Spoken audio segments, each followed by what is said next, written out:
thought this was a perfect time to hit the pause button and to reflect on where we are halfway into the school year. And for you seniors, you're less than 6 months away from graduating and moving on for the rest of your life. And how we approach the next 5-6 months in this building is critical. And Mr. House, credit to Mr. House for bringing to my attention our presenter today after he heard him speak. And this coincides perfectly with the athletics mantra for the year, which is what, athletes? Louder. With character. Thank you. Okay, I asked you at the beginning of the year as the leaders in this building, the 2 upper classes, to set the tone and be the model of what is expected and what is not expected and calling that behavior out. The person I'm going to introduce here is going to do that even better. They're going to take it another step further. I want you to listen, please. Give him your full, undivided attention. That means no devices. And I want you to take to heart his message, because it should resonate with each and every one of you today as you prepare for the next 5-6 months of the school year, and for some of you, for the rest of your lives. Okay? Without further ado, Mr. Mark Lineweaver. All right, thank you. I appreciate that round of applause. It always puts a smile on my face. I have to address a couple things before we get going. But, you know, as much as you clapped for me, that was awesome. The reality is there's 2 people that truly did make this happen who really deserve an enormous round of applause. So if anybody should get that this morning, how about giving it up for Mr. Pham and Mr. House? They did awesome. Good work. Great work. All right, so look, we know where we're at. We just came off of a break. There's been delays. You know, there's not a tremendous amount of energy in this room, at least that's the way I see it so far. There are a couple of things that I always point out and acknowledge when I present, and that is people that choose to sit up front. You know, the people in the very first row, I think that shows remarkable initiative. So I want to thank you for being leaders, showing me that. But Mr. Pham did just mention leadership. And he, believe it or not, tied it specifically to the athlete. It's not exclusive to athletes for me. Where are the athletes, for that matter? Nice and high, right? You should be proud. How about the people that would be up on this stage as performers, musicians, or the actors back into the house? Let me see to those people. Anybody that's involved in clubs, student senate, things along those lines, where are those folks? Of all of those groups that I asked about, who considers themselves a leader? Let me see them. We have no leaders, shockingly, in the very back, last 3 or 4 rows, and I think that's where most of those athlete hands were. Somewhat surprising. But again, let me see those leaders. I don't want to single anybody out. All right, well, anyone that is considering themselves a leader, namely to those far in the back, I'm happy to wait 30, 45 seconds, a lot of seats here in these first few rows if you want to be more engaged and show some initiative and sit closer, because if you're a leader on the field, it's probably more important to be a leader off it. So anybody want to relocate? I'll give you 15 seconds. How about some rounds of applause? I see some leaders saying, I want to step up and sit closer. Love that.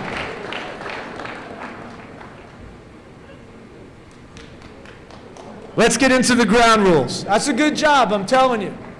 And it's not just your principal, you've got your superintendent here, so I know people take notes and little things like that. You're going to apply to college. Some of you have already started, maybe you've gotten in. Others, you're going to apply for jobs. There are little things that could separate you in life. In fact, let's just take a moment off script to go through this. When you go to apply for that job or that college application, GPA, SAT, ACT, extracurriculars, you're going to look like hundreds, arguably thousands of other students in this state alone. What we're going to talk about today could literally be the difference of separating you from getting in and getting rejected, from getting the job and getting turned down. Initiative like that in front of high-ranking administrators, I promise you, take note, because that type of stuff matters. Here's the ground rules. Okay, you can probably already tell. I have energy, I have one speed, I run off enthusiasm. I love class participation. If I ask a question, and I ask you to raise your hand and you agree, raise your hand. Don't need your voice, just need your hand.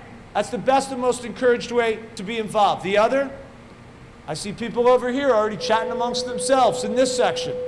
Headphones here, dude over here on his phone. And so, because you're distracting me, you're really distracting the entire group. What's my alternative? I got to come off of this stage, I've got to get into this crowd, I've got to find out what the distraction is, what the conversation is, and say, listen, if you're going to distract me, you're going to distract the group, why don't you just distract it here on this stage in front of your principal and your superintendent? We'll stop the presentation, we can make it all about you, and we'll just shut it down. Now, I've done it. I don't encourage you to challenge me on it, but the reality is the choice is yours. I'd love if you stuck with the first option. I want you to have some fun. I want you to participate today. And I promise you, you're going to learn something. So, who is and why Mark? I'm a Major League Baseball agent. I represent over 75 players and their families. And while I represent baseball players, I work with people in football, basketball, hockey, NASCAR, track, soccer, you name it. Where are my fans of the Red Sox? Who likes the Red Sox? How about the Patriots? The Bruins? The Celts? I deal with people on every one of those teams. PR people, agents, managers. And because when I represent the players and they want to go do something fun, I'm the one that gets the call when they want to go to a Broadway show, when they want to go to a concert, when they're in Los Angeles and they want to check out the set of their favorite television show. And as a result, I wound up meeting a lot of people in entertainment, agents, managers for some of the biggest stars in the world. And when we get together, we always have the same conversation. It's about character. We talk about how everything those superstars worked for, it could disappear that fast. The fame, the fortune, from mistakes made on these weapons. You are actually in the exact same position as those superstars. And the message you're getting today is the same message that I give my players. The same message that Stapleton hears from his folks. Or where do we have our fans of Morgan Wallen? Where are the Swifties? Who likes your boy Drake? Right? I pick these people because the ones who represent those stars, who give them advice, I have breakfast, I have coffee, we have conversations about this very message. And it's pretty rare, in my opinion, for you to get the exact same message as the pros get. What's on the line for you with the mistakes made on these weapons that you hold in your hands and can access from your fingertips at any given moment is college, is the job, it's whatever your plans are when you leave the building. I'll argue you might not even stay in the building based on a mistake that you can make on that phone. I went to Stonehill. I'm from New York. I have a lot of experience in history here in the New England region. And while I'm a baseball agent and I work 24/7, I don't golf, I don't ski, I don't snowboard, I don't surf, I do this. And I know that this message for you is probably a lot more important than it is for any one of the players. I'm an agent, represent 75 players, every single student in this room. Congratulations, you're now an agent too. You have one client. Who's your client? Yourself. I heard it here first. Good job. If you don't know your pros, if you don't know your cons, the strengths, the weaknesses, the likes, the dislikes, if you don't know that one client inside and out, you're unfortunately going to fail both of you. The fundamental building block of being an agent is honesty. You always need to be honest with yourself. And the job of an agent is to give advice. You're going to give yourself advice every single moment of every single day. Starts with the ABCs. We'll begin with accountability. So Mr. Pham sees you horsing around in the hallway, says, hey, why don't you take a time out, go sit in my office, and then challenges you on where's the accountability. That's not how I see the word. Account and ability. What's your ability? Every single one of you, you're an all-star. You're a superstar in something. You have a unique ability to you. You do it better than that person to your right or left, front or back. I'll give you an example. When I was in high school, even middle school, I won the same superlative in the yearbook twice. Most talkative. And I am still the most talkative person in the room 30 years later. That was my ability. Not the best student, not the most gifted athlete, not the most involved. I could talk. What's your ability? Because you will be held to account for it in high school, in college, at the job, in life. But it's going to separate you from everybody else. Start thinking now. What's that ability for you? Balance. Let's do some Q&A. Who plays video games? Let me see those hands. How about watches TikTok videos? Let me see those hands. Who makes TikTok videos? All right, maybe we've got some future directors. You'll be out there in LA shooting movies or something one day. I get it. TikTok, video games. I've got players, wives that get paid to make TikTok videos, who get paid to play in these video game Fortnite tournaments. I understand it, and I'm okay with it. How much time's being spent? We've got athletes here, right? We've got people on this stage that perform. Who's got a part-time job? You are all busy. And I haven't mentioned anything about being in this building 8 hours a day. You've got to eat, you've got to sleep, you're going to Snapchat. I know that you're going to text with your friends. Homework, I mean, it's just on and on and on. Your day is fast. How do you spend the 24 hours? You're in charge of one person. You're in charge of you. Not your parents' job, not your teacher's job, not your administration's job to be in charge. You are the agent of the client. You decide how much time or how little time is being spent in that 24 hours. Why am I really here? It's C. It's character. It is vital to your client, especially with social media and bullying. We'll start with social media. You have to be aware of what you post, what you like, what you dislike, what you comment on. You've got to be aware of all of it. Social media, this weapon, extremely dangerous. I'm going to give you a fake, made-up, never happened here at Kingswood example. I know Drake got the biggest ovation. And so whether it's Drake or Kendrick or Post, the new album dropped. And so the lyrics, they scroll up on the phone now, so you screenshot it. You send it off to 2 or 3 friends. Hey, did you check out this new album? And when you do, you send that text with that screenshot. You fail to see that in that screenshot, in that song lyric, was the use of the N-word. And so once that leaves your hand, once that gets into the hands of others, well, that's no longer the song lyric. That's not the artist's material. That's yours. The weight of this school, the weight of this world will classify you as a racist. Now, you might not be a racist, and you didn't intend to do it, but you're not the only racist. Those people that got it, they must be racist too. Those friends you hang out with, racist. Team you play for, club you're involved with, school you go to, community you live in, racist.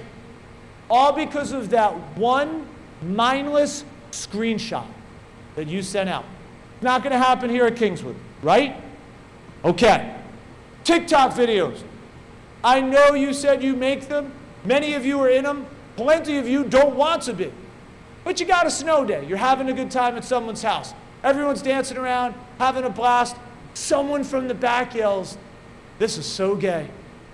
Well, I know that you didn't mean the dictionary cheerful definition. You know exactly how that was meant, how it was intended. That's an insult. That's homophobic. And so if it wasn't bad enough in my prior example of being the racist, now you're a homophobe. Every single person in that video must be homophobic. Team, school, community, homophobes. Not going to happen here, right? Okay. So, another question I always like to ask, get a feel for the audience. We are in school after all, and you are in front of your principal. Show me by a show of hands who considers themselves a really good student. Who's proud to be a student? Let me see those hands. All right. Of the students with your hands held high, who's a good reader? Who's a good reader? I need one volunteer. Amazing how fast the hands always go down. Come on up. Let's go. Good job.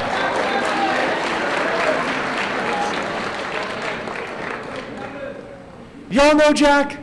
All right. If you didn't, you know him now. Jack, I want you to stand, please, right here.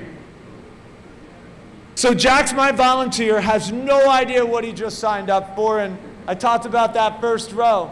The initiative, the leadership, I always appreciate it.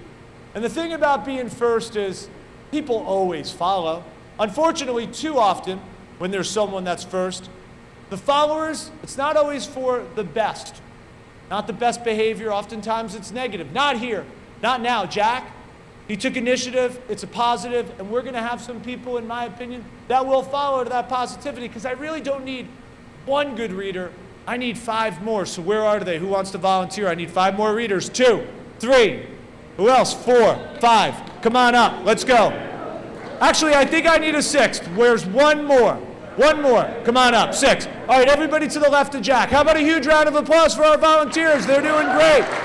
Left of Jack. Any particular order. Now, we didn't get here early. We didn't rehearse this. Nobody knows what's next. What's next is not a made-up fake example. What's next is something that happened at a high school that when I connect with Mr. Pham and say, do you think this could happen here at Kingswood? His answer, unfortunately, is, it might. It could. And that's upsetting. This is real. And I'm going to ask my volunteers to each take a bullet point, to read to the best of their capability, and I will remind them that they represent themselves. They are going to hold this microphone and read a bullet point aloud in front of your principal, who will know if you are giving your best effort. Stand wherever you need to stand. I'd like the audience to remain quiet. We're going to hold the applause until I get the microphone back, but let's listen along. Jack, you're going to lead us off and start with the very first one. A female freshman high school student in Virginia sent a private Snapchat to a friend where she used a racial slur. The video was then circulated and saved by another student who was a male African American. The female student said that the word she used in the Snapchat was in all the songs we listened to. What she said in that Snapchat to her friend was, "I can drive, N-word." It wasn't until her senior year, 3 years later, after she was accepted into the University of Tennessee and onto its national champion tier team, that the post reemerged.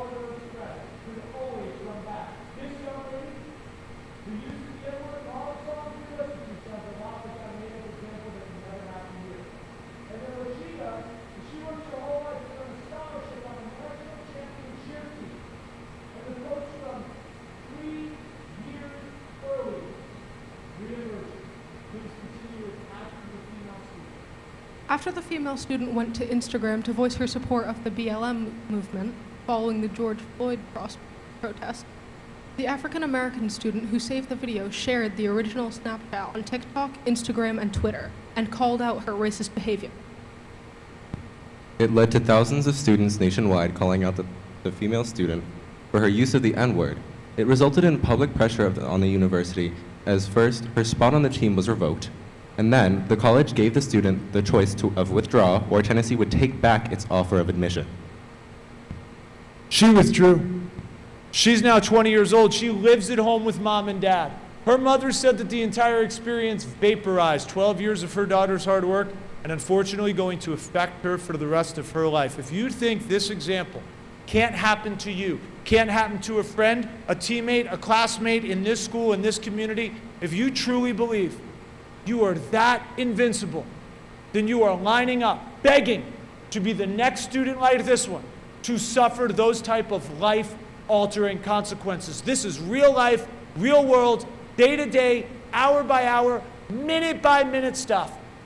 And your futures are on the line. And when I tell you you have one client, you represent one person, that tag you're in that you can't get yourself off of, that group thread you're a part of that you can't remove yourself from, and this type of behavior happens, your name, your face is on it. When this goes down, you are going down with it. Even guilty on association. You have to be aware of everything that could jeopardize your future on the use of these weapons. How about a huge round of applause for our awesome volunteers? They were great. You guys can head on back. Great job.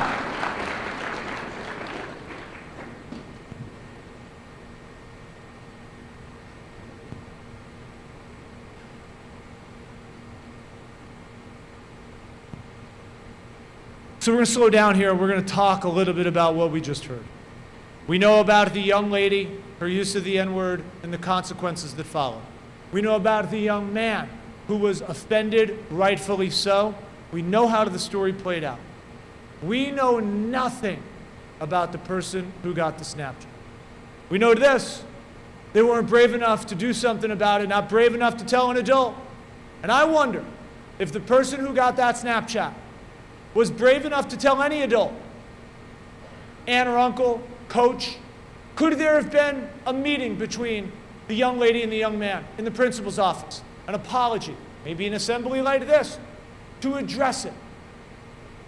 We'll never know, and we know how the story played out, the consequences that were involved.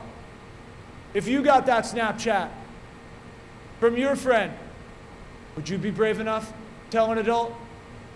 The answer is probably no.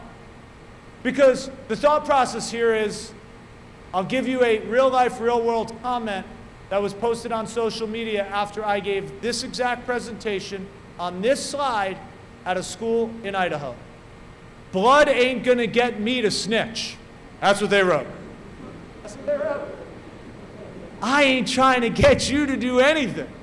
I'm just telling you that the job of an advisor to give advice, you make your own decision. You are in charge of you. So it's up to you. Do you want to be brave?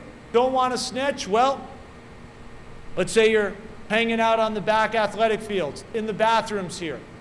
Maybe it's at the Louis Pizzeria parking lot. Perhaps it's 7-Eleven. And you see something go down. And the only thing you have to do with it is you saw. There are cameras back there recording my every word, my every move. There are cameras throughout this school, cameras throughout this community. They see it all. So you get eyes on it. That's your only involvement. Camera knows it. Mr. Pham gets a call, and you get asked to come down to the office. We just need a name. Nah, I ain't gonna snitch. Well, the next meeting has your parents, has the police, has the victim's family. They just want a name. You have two choices. You can either snitch, which in my mind is being brave, or you could just be suspended first thing tomorrow morning, given 72 hours to give a name, or face being expelled. Now, I'm not saying it's going to happen, but it's those types of scenarios that could easily happen at any given moment to you in this society. Choice would be yours. And I know that if that victim was your family member, was your best friend, you would demand justice. You represent yourself. You have to ask yourself, in a situation like that, how brave is your client? Because that decision is made entirely and exclusively by you. Volunteering in your community. You could start right here in this building. You could start with special needs organization, with Unified, or Challenger, or Adaptive Sports. For those of you that have animals, let me see those hands. How many people adopted their animal? Many of you. Those organizations need volunteers like you to give back, to be selfless, not selfish. Help others, pay it forward. You love animals, you adopted your animal, go help out and get other people to adopt as well. Because when I talked about the separators of getting into college, getting rejected, getting the job, getting turned down, being selfless, showing who you are on the inside, to separate yourself on the ACT, the SAT, the GPA, this is what I mean. But on top of all of that, being selfless in this building, smiling, it's contagious, okay to catch. The student that walks down the hallway by themselves, sits in the cafeteria by themselves every single day, the one that you are doubting, the one that you are judging, they could use a smile. You never know what someone's thinking nowadays. I don't care if you are convinced it's the most popular person in this school. To smile, to say hello, to ask how they're doing, to invest in them. For 10 or 15 seconds, you will learn something about that other person. I promise you, you will learn more about yourself. To respect each other. Opinion, race, gender, whatever. You are one Kingswood. And this will extend far after you graduate. You represent you. How do you choose to spend your time? How do you choose to treat each other? School spirit and support. Let me see those athletes' hands again. A lot of them, especially in the back. I know to the ego of the athlete. I get it. I've been around it 25 years. It's a big deal, and I think it's great. People show up to the game, cheer you on, pack the gym, high-five you down these hallways. Now, where are the people that are the performing artists? Either in front or back of the house. How about a huge round of applause for them? Getting up on this stage ain't easy. They deserve it. Come on. You can do better than that. Well, athletes, I'm going to issue you a challenge. If I spend most of my day talking to players, asking me for tickets to concerts or plays or movie sets, the same players that you look up to, admire, follow to their lead, well, how about you start showing up to this auditorium and supporting the activities on this stage, whether it's the concerts or the plays, because you have a chance to make a difference here. I could only imagine the energy in this auditorium if the boys and girls basketball teams showed up to support the activities here the way they show up to support yours. These faces might look familiar. That's Morgan Wallen, Taylor Swift, and your boy Drake when they were in high school on a stage exactly like this, long before the fame and the fortune. And I know if any one of those three were here, the line would be to Nashua to get in. Why is it different now? Because you're going to school with the future versions of Morgan, Taylor, and Drake. And while I am challenging the athletes to show up, I think this is for everyone. Support the art. You're one Kingsman. Here are some things that I know we could do better. And I didn't get this information exclusively from the administration. You can simply just read the local paper or follow the local Twitter and Instagram posts. I mean, the bathroom misuse and abuse, I talked about just getting eyes on it. Obviously, there's no cameras there, but let's be honest. If you get seen coming out of a bathroom and moments later there's vandalism or vape scent or whatever, it's not going to be hard to bring some people into an office and seek some names. And the vape thing, I mean, you've got to be 21. It's illegal in the state. So how are you getting your hands on it? Any police officer who sees you with it has the right to ticket or even arrest you for it. Is it really worth the opportunity to go off to college, get the job, whatever those big plans are, when you graduate here, to have that blemish on your record and possibly postpone all of your plans? I'm not here to tell you what to do, and neither are your teachers or principals. You represent yourself. It's entirely up to you how you choose to misuse or abuse or be part of the solution in the bathroom. Racial insensitivity, I think we covered that. The disrespect to your fellow students, trust me, long after you're out of here, no one forgets how they were treated by others. It's not hard to be selfless and kind. And the staff, they are here dedicating their life to you. The same people that right now you might think are giving you a hard time, and in a decade from now, you're going to come back and thank because they put you on a path for success. It's not hard to do one good deed, to be kind, to be considerate. You're one team, and it has nothing to do with sport. This is the most obvious thing I could say all morning. Bullying is an unacceptable behavior. It has become a real and tragic epidemic in our society. Your job is to lead, not to follow, an anti-bullying initiative.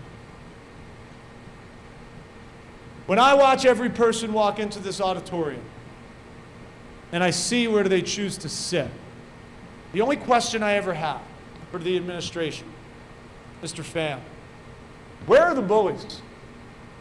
And so I know where all of the bullies are in this auditorium. And I'm not the only one. Every student knows where the bullies are. Every bully knows where the bullies are. And so now's a good time to put you on warning here. I don't care if you want to go off to college or get the job. You're going to be an 18-year out there in the real world. There is always going to be a 21-year-old man or woman adult who's going to tease you, who's going to haze you, who's going to bully you. And you're going to wonder, why is this happening to me? And I am here to remind you that you had a chance to reverse course starting this morning to be a leader in anti-bullying initiatives instead of being the bully. Because for all of you bullies, when that moment comes, when you're out of here, with that 21-year-old man or woman adult, it's called karma, it's real, and it's coming for every one of you bullies. But I don't want to spend any more time on the bullies. I want to talk to every one of you who feel like you are being bullied, whether it is a little, whether it's a lot, by a stranger or someone in your friend group. I started this presentation asking you, what's your ability? Every single one of you, you do something great. You're going to take that ability and you are going to combine it with two things that you already have inside. One is courage, and the other is confidence. How do I know you have both? It takes courage to show up here every single day. And I know you've got confidence because anyone that has an ability always has some swag to it. So you've got courage, you've got confidence, and you've got that ability. And the moment you pull all three of those together, it's going to become your Teflon. And there isn't a bully in this room, in this school, on the planet that can penetrate it. The sooner you commit to that, the sooner the bullying stops. And I always wonder, and this is where I actually would love to have you use your voice. If you think the answer is yes, let me hear you. I wonder if this kid moved here from South Dakota, was walking these hallways, would there just be one? I just need one. Would there be one bully in this school that would call this kid a dork? Yes? Would they call him a loser? Yes? Might they call him fat? Yes? They'd call this kid a fat, dork, loser. And I heard a few no's, and that's okay. I really hope you feel that way and not just being a class clown. And for those that said yes, I heard all of them. But I just needed one. Because this kid, boy or girl, who hears fat, dork, loser all day long, doesn't stop when the bell rings. It doesn't end when they get off the bus. Why? These weapons, social media, TikTok, Instagram, Snapchat, group threads, that's where the bully is now. The bully is nameless. The bully is faceless. And we're watching to this boy. We're watching those girls who are being bullied nonstop in these hallways or online take the most extreme, heart-wrenching, of permanent, irreversible of decisions to make the bullying stop forever. And we don't want a tragedy on our hands here at Kingswood based on that type of bullying behavior that could have been avoided. And the reason why I can stand up here this morning and tell you all about ability and courage and confidence is, do you know what happened to the fat dork loser in these pictures? He grew up to come here to Kingswood this morning and tell you this message. That's me in those pictures. And I am literally living proof that it's not about how and where you start when you're in middle or high school, when you're doubted, judged, and bullied in these hallways. It's all about how and where you will go in your personal journey in life. Every single one of you, you are an agent. You are representing one client. You are scripting the life story of that client. And you are all holding the pen. How do you want to write the rest of it? That is entirely up to you. For every single student, every teacher, every administrator, every parent, you are one Kingswood. Stop being part of this bullying problem. Come together to be the solution. I heard you were an all-star group. You were better than an all-star group. You were awesome. It was an honor to be here this morning. I hope you learned something. Thank you so much. Have a great rest of the school year, and I'll take some questions if you'd like.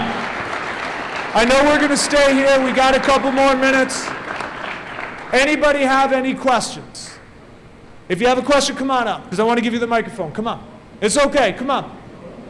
I'll come down. Round of applause for our question. Here, I'll meet you down here. I'll meet you down here. Tough day for Belichick, huh? I got your Pat sweatshirt on. Right here in the middle, right in front of everybody. All right, here we go. I'm going to give you the microphone and just remind you that your principal and superintendent are right there. What team do you manage? Team do I manage? Well, again, I manage players on multiple teams. So, who are like baseball fans? Who considers themselves baseball fans? And if you want, you can sit back down. I'll answer this, but up to you. I work with a lot of teams. Okay, so players like Adley Rutschman, All-Star on the Orioles.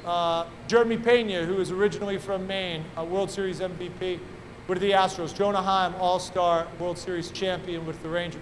I deal with all of them. And if you followed them on social media, you will see how much they give back. Players that literally make a lot of money to command any type of endorsement deal that they want. They spend more time off the field, giving back, helping others, being selfless, using their platform. You don't have to be an all-star big leaguer. You can start right here in this school. For those athletes, those leaders on this stage, I asked who the leaders were at the beginning. Use that platform. You follow those individuals, the difference they make in the community. I would consider them all-star players. They are Hall of Fame people. And for all of you, whatever you do, I hope you're an all-star in whatever you want to be. It is so much more important to be a Hall of Fame person over whatever you are trying to accomplish. So those are just some of the players. I have people on the Sox and the Yankees, the Mets, 30 other teams. But those three individuals I point out for a reason, because as good as they are, they're even better off the field in making a difference. Any other questions? I covered it all. No questions at all? None. All right, then I have one last story before we go. We have about how much time? 5 minutes. I gave a presentation at a school in New York once. This was when I still allowed people to comment on my social media. Unfortunately, that school ruined it for everyone. The reason why was they just started to write such insensitive comments, but also some things that literally became dangerous, that it was this close to possibly having to get the police involved. And one of the comments I found to be fairly harmless, but I'll start by telling you that I left it open for people to comment because I didn't want anyone to be silenced, and I always love to hear opinion. And while some were abusive or some were inappropriate, some actually were practical and maybe even funny. When I change my settings, like every single one of you can change your setting to allow only friends to write on any one of your social medias, well, let's put it this way. The comments stopped. And if they did continue, it would have come only from a friend. So if your social media is set to only your friends can comment, and you're getting that type of trash written on your thread, are those people really your friend? That's the first part.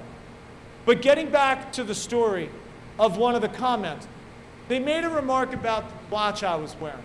And the watch, for those adults, was a Swatch watch. It was bought for me as a joke. I took a picture of it. I don't have a big, robust social media.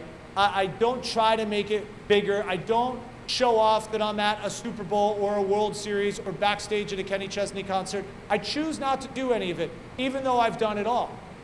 I don't have to show you everything I said.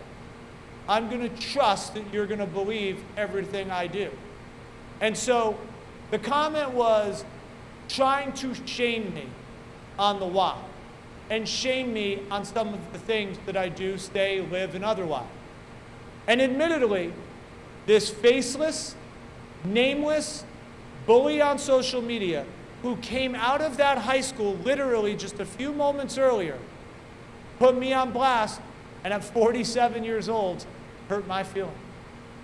And I'll say, for the first time in all of the presentations I've ever given, I knew what it was like to be you.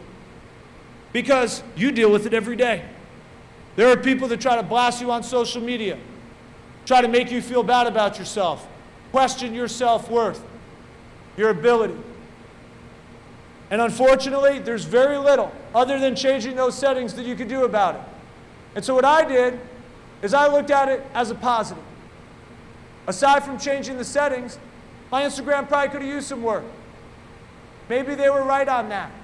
I had to change my focus. And what it made me realize was I wasn't going to let this nameless, faceless bully intimidate me. I was going to use it to try to learn a lesson, to try to improve, and find a message that when someone tries to hold you down, when someone tries to question you, when someone tries to put you on blast, when someone tries to make you feel awful, find that fuel to work harder. And use it to motivate yourself. Because at some point, you will achieve, you will overcome. And if you want to post anything on social media, take that negativity, turn it into a positive, prove people wrong, post that on social media. Use that for good. Don't let any one of these faceless, nameless cowards tell you you can't do it. So I could have wallowed. Instead, I decided to overcome, make adjustments, clean up my act, and I have never gotten a negative comment again. I shared that only because I understand what it's like. This bullying was nothing compared to what you go through because of those weapons. Treat each other with kindness. Be considerate of the other. And remember, when you get out of this building and out of this society, there are going to be people who, unfortunately, not always going to have your best. Again, I took a lot of time today. I hope this last story that I shared made sense. Because when the adults say they understand, they don't. They never lived in this world of this online, social media, bullying, craziness you have to work through. You're the first generation. And hopefully down the road, you will set the example of how to best navigate through it. Thanks again for having me. I wish you the best this school year, and good luck the rest of the way.